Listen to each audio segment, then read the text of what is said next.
Right. నిన్న అయాన్‌తో పాటు phone చేసిన వెంటనే అయాన్‌తో పాటు వీళ్ళిద్దరు కూడా ఉన్నట్టు కూడా తెలుస్తుంది. అసలు ఏం జరిగింది ఏంటని తెలుసుకుందాం.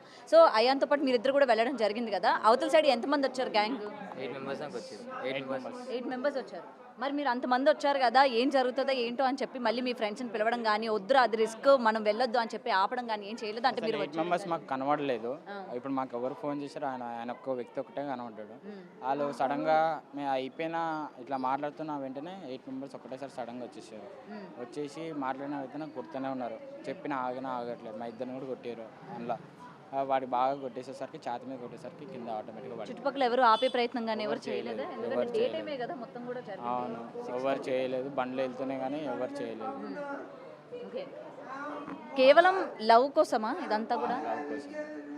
అంటే అయాన్ లవ్ చేస్తున్నాడు అమ్మాయిని? అవును, చేస్తున్నాడు. ఎన్ని ఇయర్స్ నుంచి? 3 months. 3 మంత్స్ నుంచి. తెలుసా తనకి బ్రేకప్ అయిందని తెలుసా? బ్రేకప్ అని తెలుసు. మళ్ళీ అతను ఆమె వేరే వాళ్ళతో మెసేజ్ చేస్తుందని అయ్యనేమో చేసి మనీ అతని వ్యక్తిని అడిగాడనమాట. ఎందుకు మా పిల్లని ఇట్లా మెసేజ్ చేస్తున్నావు అది ఇది అని అనేసరికి ఇట్లా మామూలుగా చాటింగ్లో గలీజ్గా ఒక మాట మాట్లాడిండు. ఇప్పుడు దాని గురించి వచ్చింది మ్యాటర్ అంతా.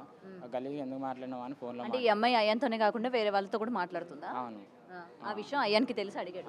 తెలిసి అడిగాడు. మ్మ్. అడిగేసరికి ఆమె ఏం చెప్పలేదు. మళ్ళీ మనీ అతను అయితే అడుగు ఈ మనీ అన్న వ్యక్తికి ఎలా తెలుసు ఈ అమ్మాయిని అయాన్ అడిగాడు అన్న విషయం మనీకి ఎలా తెలుసు? మనీ మనీకి చెప్పింది అమ్మాయి? ఈ అమ్మాయి ఏం చెప్పలేదు. అయ్యానికి ముందే ఫస్ట్ ఇట్లనే అయితే తెలిసింది. మ్మ్. అయితే మళ్ళీ ఫస్ట్ చేసి కాంప్రమైజ్ అయిపోయింది. ఈ సెకండ్ టైం ఇది ఇట్లా జరగడం. మ్మ్. ఓకే. జరిగితే ఇట్లానే అడిగితే ఇట్లా పలానా చోటుకి రండి మాట్లాడదాము, నేనేం చేయను అది ఇది అనేసరికి వాళ్ళ మామ వచ్చి మాతో మాట్లాడి కొంచెం రికార్డులు అన్నీ వినిపించేసరికి ఇక ఒక 15 minutes మాట్లాడాను. గ్యాంగ్ వచ్చేసి కొట్టేసి కొట్టారు. మామూలుగా చేత్తోనే కొట్టారు. చేతులతో కొట్టారు. రాడ్లు ఏం లేదు. ఆ అమ్మాయి ఇప్పుడు ఏమంటుంది? అమ్మాయితో ఏమైనా మాట్లాడారా మీరు? అమ్మాయితో నేను మాట్లాడలేదు. పోలీసు వాళ్ళు మాట్లాడారు. మరి ఇప్పుడు అమ్మాయి వల్లనే కదా ఇదంతా కూడా? అవును, అమ్మాయితో మాట్లాడిపోయలేదు, మేము మాట్లాడలేదు అంతే. ఓకే. 3 months ప్రేమ కోసం అబ్బాయి అంటే ఇట్లా పోట్లాడడం కావచ్చు ఇట్లా వెళ్ళిపోయినాడు అనమాట. మీకు తెలిసి మొత్తం కూడా ఈ లవ్ చేసుకుంటున్నారు వీళ్ళిద్దరు. లవ్ చేసుకునేదాన్ని మాకు తెలియదు. మ్మ్. కేవలం మాకు చెప్పింది డే ఆ రోజు 1 డేనే ఆ రోజు మాకు చెప్పారు. ఇట్లా ఈవినింగ్ ఇలా పలానా ప్లేస్లో ఉంటుంది తను అని చెప్తే ఇలా స్టంట్ అయిపోయింది. ఇక మెసేజ్ ఇప్పుడు మనీ అన్న అబ్బాయికి ఈ అమ్మాయికి బ్రేకప్ అయిపోయిందా? అయిపోయింది. అయిపోయిన తర్వాత ఆ అబ్బాయి పని ఏంటి? అబ్బాయి పని ఏంటంటే ఏమైనా ఇంకా వీళ్ళిద్దరూ అంటే chat చేస్తున్నారు. వీళ్ళిద్దరికి చిన్న ఏదో గొడవలు ఉంటే వీళ్ళు మాట్లాడుకోవట్లేదు. అయ్యాను శ్రావ్య వాళ్ళు మాట్లాడుకోవట్లేరు. వీళ్ళిద్దరు మెసేజ్ చేసుకుంటున్నారని మళ్ళీ అయ్యానికి తెలిసింది. ఓకే. అయ్యాని ఇక శ్రావ్యతో అడగకుండా డైరెక్ట్ మనీతోనే అడిగాడు.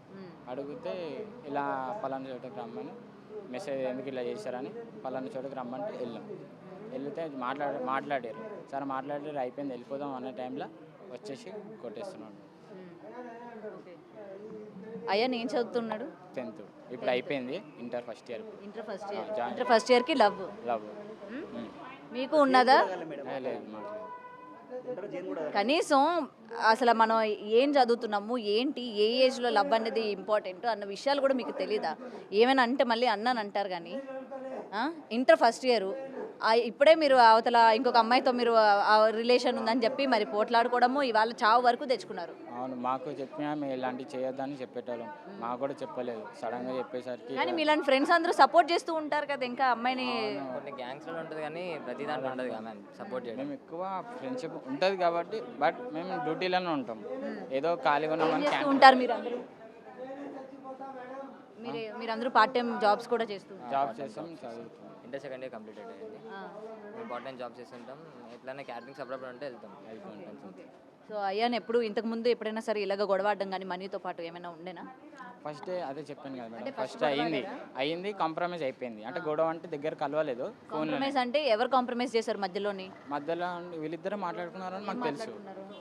అది మనకు తెలియదు. మాట్లాడుకున్నారు ఇట్లనే గొడవ అయిందంటే రావద్దు అది ఇది అని మాట్లాడుకున్నారు. సరే అని అతను అన్నాడు, ఇతను కూడా ఏమనలేదు. ఈ సెకండ్ టైంకి ఇట్లా మెసేజ్ చేస్తున్నాడు అనేసరికి మాట్లాడు. మరి నిన్న మీరేనా ఇన్ఫార్మ్ చేసింది వాళ్ళ పేరెంట్స్కి? తర్వాత అంటే వాళ్ళు ఒక్కసారిగా అటాక్ చేసిన తర్వాత మీరు మళ్ళీ వెంటనే వెళ్ళి వాళ్ళ పేరెంట్స్ని పిలిపించడం కానీ పోలీసులకు ఇన్ఫార్మ్ చేయడం కానీ ఏం చేయలేదు? మేము చేసాం. 2 times అంబులెన్స్ కాల్ చేసి రెస్పాండ్ తాత హాస్పిటల్కి వెళ్తే ఆడ పట్టుకోలేదు. తాత హాస్పిటల్కి వెళ్తాం పట్టుకోలే వాళ్ళు. అయితే ఆడ నుంచి మళ్ళీ లైఫ్ లాంగ్ హాస్పిటల్ తీసుకెళ్ళాం. లైఫ్ లాంగ్ హాస్పిటల్ తీసుకెళ్తే చనిపోయిన స్పాట్లో డెడ్ అని చెప్పేసి. సో ఇదండి నిన్న అయాన్తో పాటు వెళ్ళిన తన ఫ్రెండ్స్ కూడా చెప్తూ ఉన్నారు కదా, ఈ మనీ అన్న వ్యక్తి ఎవరైతే ఉన్నారో తనకి అయాన్కి కూడా గతంలో ఈ విధంగా ఒక పర్టికులర్ అమ్మాయి గురించి ఇద్దరు కూడా గొడవ పడినట్టు కూడా తెలుస్తోంది. అయితే ఇన్స్టాగ్రామ్ అలాగే ఈ సోషల్ ప్లాట్ఫామ్స్ ఏవైతే ఉంటాయో దాని ద్వారా మళ్ళీ ఎక్స్ బాయ్ ఫ్రెండ్తోని తను మాట్లాడుతుంది, మెసేజ్ చేస్తుంది అని తెలిసిన తర్వాత మనీతోనే తను మాట్లాడాలి అని చెప్పి కూడా అనుకున్నారు. అలాగే మనీ కూడా అయాన్తో మాట్లాడాలి అని చెప్పి పిలిపించిన తర్వాత కూడా అటు అయాన్ ముందు ఒక్కడే వస్తున్నట్టు చెప్పడం, తర్వాత తనతో పాటు 8 మందిని గ్యాంగ్ని వేసుకొని రావడం కూడా తెలిసింది. సో వెంటనే ఒక్కసారిగా అటాక్ చేసి అయాన్ పైన కొట్టే ప్రయత్నం కూడా చేశారనేది ఇక్కడ వాళ్ళ ఫ్రెండ్స్ కూడా చెప్తూ ఉన్నారు. ఈ నేపథ్యంలోనే తనకి ఆ చెస్ట్ పైన బలమైన గాయం తగలడంతో తను స్పాట్లోనే చనిపోయినట్టు కూడా తెలుస్తుంది. సో ఏది ఏమైనా సరే మనం అసలు ఏ ఏజ్ వచ్చిన తర్వాత లవ్ చేయాలి, లేకపోతే ఏ ఏజ్ వచ్చిన తర్వాత ఇటువంటి అట్రాక్షన్ లాంటివి వీటికి గురవుతూ ఉన్నాము అని చెప్పి కనీసం మన అవగాహన లేకుండా ఇలాంటివి చేస్తూ ఉంటే చివరికి పరిణామాలు ఈ విధంగా చోటు చేసుకోవాల్సిన పరిస్థితి వస్తుంది అని చెప్పి కూడా దీనికి ఇది ఉదాహరణగా తెలుసుకోవచ్చు. అయితే ఇప్పటికీ ఆ 8 మంది ఎవరు ఏంటి అన్న దానిపైన కూడా పోలీసులు దర్యాప్తు చేస్తూ ఉన్నారు. ప్రజెంట్ అందులో కొంతమందిని పట్టుకున్నట్టు కూడా తెలుస్తుంది. మరి వీళ్ళు కేవలం అమ్మాయి కోసమే కొట్టారా, లేకపోతే చంపే ప్రయత్నం ఏమైనా చేద్దాం అనుకునే చేశారా అన్న విషయాలు కూడా ఇంకా తెలియాల్సి ఉంది.